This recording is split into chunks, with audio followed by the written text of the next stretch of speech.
What's going on, guys? Today is Tuesday, April 11th, 2017. My name is Max, and you are watching The Secret Life of a Wrestling Fan. Today is Tuesday, so we are going to be talking about Monday Night Raw, the Superstar shakeup. Like, all sorts of stuff happened, and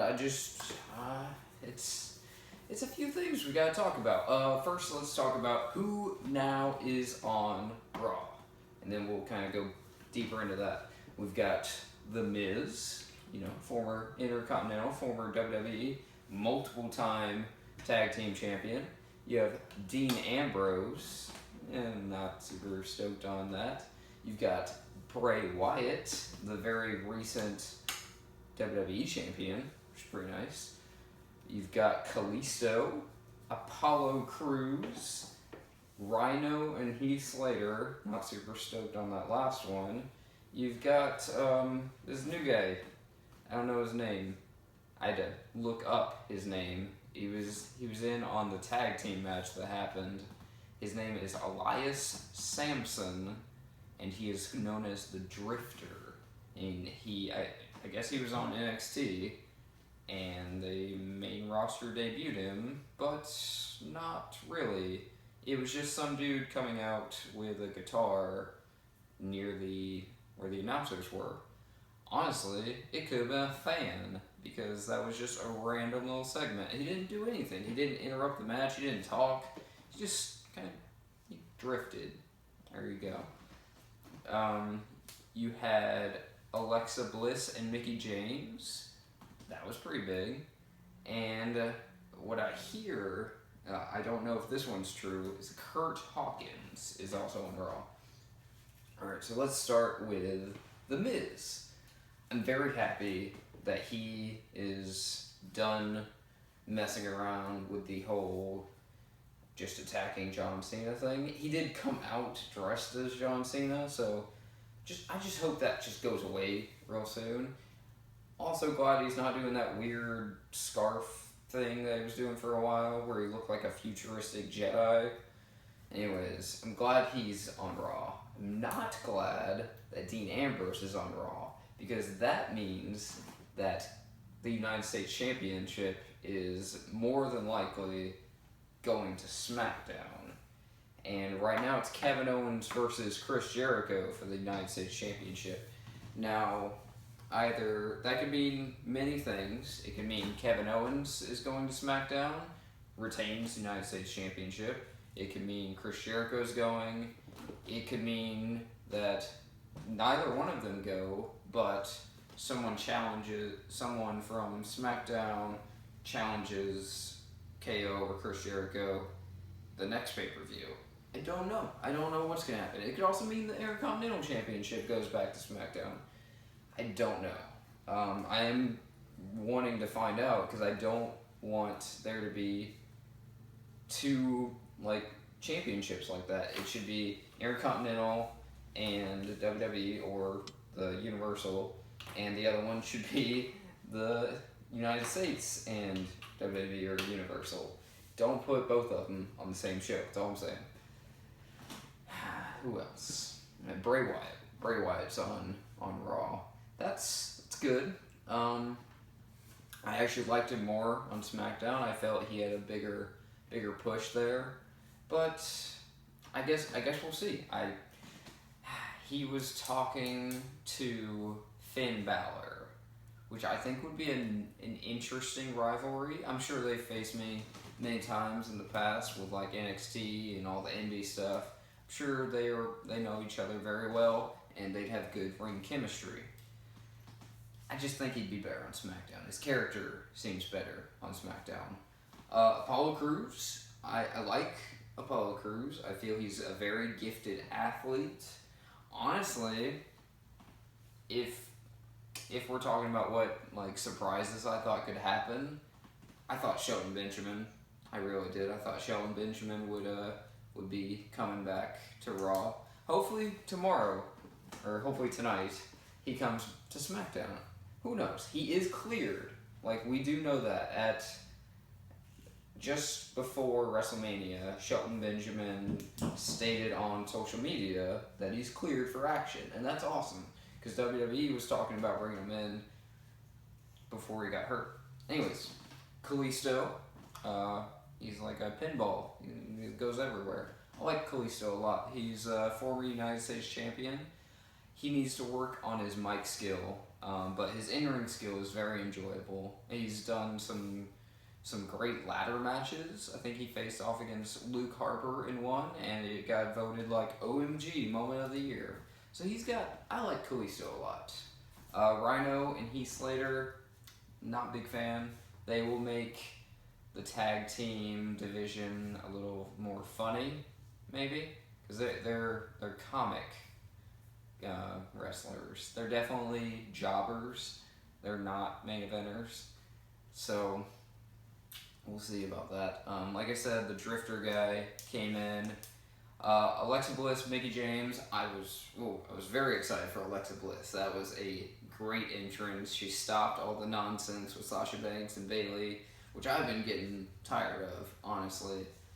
So I was pretty happy with that. And then Mickie James came out. Mickie James needs to go away. Not because she's a bad wrestler, not because she's bad on the mic. I think she's bringing the show down a little bit. Because she's just not as good as she used to be. She used to be very enjoyable to watch, but now I think she plays it a little too safe. And how to put this nicely, she just isn't right for WWE, in my opinion. But that's just me. And like I said, Kurt Hawkins got, Michael Cole just said it. I don't know if that's a for sure thing. But he's okay. I think they're using him in the wrong way. So this might be a good restart for him. Because when he came, in the beginning, when he came to SmackDown, I was pretty excited. Because I liked Kurt Hawkins and Zack Ryder as the Edge, lackeys. So I was like, all right, they're going to give, they gave Zack Ryder his shot, and he's the Long Island Ice Z. So let's see where they go with Kurt Hawkins. And he was giving out, crazy facts. And I was actually really excited. And it just didn't go well. He was used in a bad way. Maybe it's his fault, maybe it's not. I don't know. But next, on to the actual show. Our first little thing, it was The Miz coming out saying, hey, I'm on Raw. And then Dean Ambrose came out and just gave him the Ambrose special move. What does he call it? Dirty Deeds. That's what he calls it. So it was an okay promo. I was definitely excited to see The Miz. It just ruined it when I saw Dean. I was just not happy about that. After that, Seth Rollins came out and he's like, hey guys, I don't know what I have to do, but I'm going to try my best to stay on Raw. And the fans loved it, because he is definitely a Raw superstar. Him on SmackDown, I don't think would be the same. He just has the Raw look. And just keep him. I know the thing is tonight, and I know somebody's going to get shaken up, some crazy occurrence is going to happen. We'll see, but then Kurt Angle came out. Kurt's like, we're going to do our best to keep you.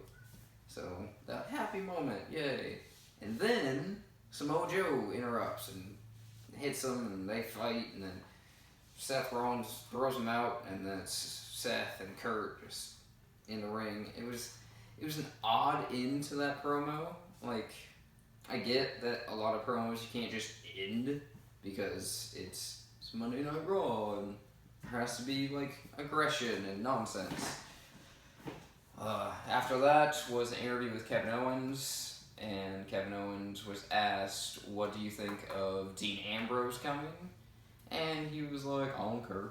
I'm the United States champion. I'm way better.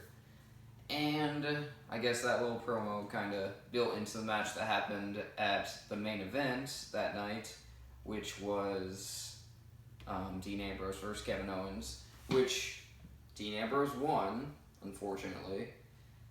I hate to give him so much hate, but I just don't think he's right for the company. Anyways, Dean Ambrose won, and then Chris Jericho interrupted. So the match is set for Kevin Owens versus Chris Jericho for the United States Championship. I'm just one to see who Dean Ambrose is going to face, because there's plenty of competition, and it can't be Baron Corbin because he's on SmackDown. So let's see. We'll find out soon. We got 3 weeks until Payback, and it's a Raw exclusive. Next up was Nia Jax versus Charlotte, which it was a clean match. It was actually pretty decent.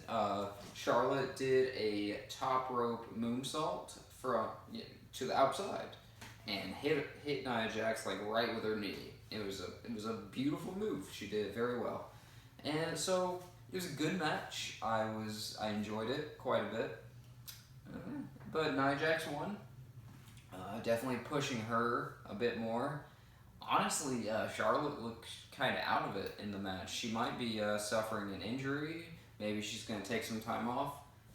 Maybe I'm just looking at crazy stuff. There was a point in the match where everybody, like, all the fans, like, looked to the side of the arena, you know, where, like, a superstar would run in, and, like, 1,000 fans were just like, what's going on? What's going on over here? Nothing. Nothing was going on. They're just looking for nothing. I don't know. After that, the return match for Finn Balor, his first singles match against Jinder Mahal.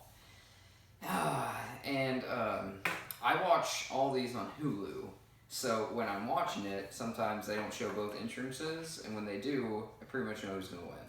So they did not announce Jinder Mahal's entrance. Like, they didn't say who he was, how he was entering, blah, blah, blah. But they did Finn. So I was like, oh, are they going to bury Jinder Mahal? Because I think he's, like, on the ups. Like, he's going to build up. It was an okay match. Finn Balor won, but Jinder got in some good moves. He's definitely trying. He's definitely a hard-working wrestler. So I think he's okay. I don't think that match buried him. But, I mean, Finn did do his little 3-move combo. He did the sling blade, and then the drop kick to the post, and then the coup de grace, and that ended it. I think that was kind of a crappy finish, and Finn is better than that. He should have put on a better show. I know it's Monday Night Raw, and these are kind of just like nonsense matches that are just trying to enhance certain wrestlers, and that's fine, but put on a good show. Come on, guys. After that, we had Bray Wyatt just, I'm here. And he talked to Finn. That was kind of neat. It just showed that probably going to see a rivalry with those two. So that makes me think, because at Payback, we are going to see Bray Wyatt versus Randy Orton for the title. That is making me think that Bray's going to lose, Randy will retain, and then in the next couple weeks after that, we'll see Bray Wyatt and Finn Balor. Just my speculation on that one interview. After that, we had The Miz versus Sami Zayn. That match happened just because Sami Zayn was talking with Kurt Angle, and The Miz interrupted. It was, match. It was an okay match. Sami Zayn won by a roll-up. Maurice got in the way a few times, but it was a good match. It definitely pushed Sammy a little bit. He did some cool moves, and it showed that The Miz is definitely a heel. So that's that. After that was a very enjoyable promo. It was Roman Reigns giving an interview on how he felt taking out The Undertaker, just ending The Undertaker for good. No more Undertaker. And Roman Reigns was like, I'm the big dog now. And then like a second later, Braun Strowman just destroys him. He came back 2 times to just annihilate him. At one point, he throws him off like a stage and flips him. He's on a gurney. Like, it was ridiculous. And then he comes back again, and Roman Reigns is in the ambulance, flips the ambulance. Like, what? Braun Strowman is awesome. It was definitely a good push for him. Hopefully it means that Roman Reigns is gone for a bit, because, you know, they said that he had, like, broken ribs and stuff. So hopefully he's gone for a little bit. We can enjoy the show a little bit more. We'll see. I know a lot of people hate him, but that's really just his character. Like, he is meant for you to hate him. It just brings more money. Anyways, after that was an 8-man tag match. That's a match where that Drifter dude came in. It was the Hardys and Sheamus and Cesaro, who are set to face off against each other at Payback, versus Primo and Epico and the Club. It was definitely just a show-off match. It was just showing both teams, the Sheamus and Cesaro and the Hardys, that they had cool moves. That's all it was. They did the swing, they did the Swanton Bomb, they did Twist of Fate. It was just a show-off match. Hardys and Cesaro win. It was alright. I get why they did it. After that, we had a little promo. It was Sasha Banks, Bayley, Alexa Bliss, Mickie James, and Nia Jax. It was a ridiculous promo. Started off with Sasha Banks talking with Bayley, saying, "Hey, I want your title at the pay-per-view." Bam.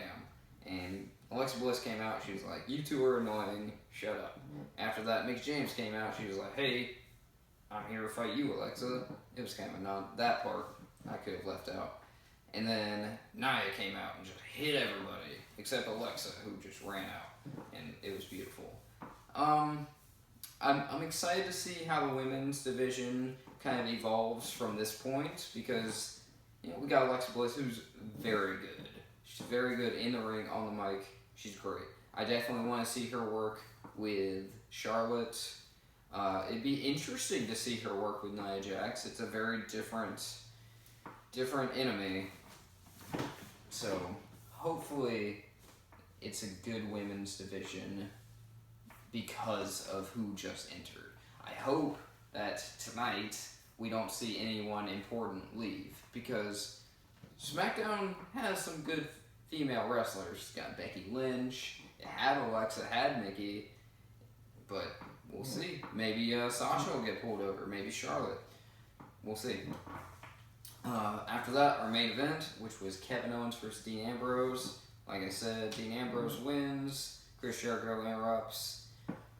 Overall, pretty good Raw. It's the second after Mania, so it's not as good as last week, but I'm excited. It should be a good year for WWE with this kind of new season starting up. So we'll see.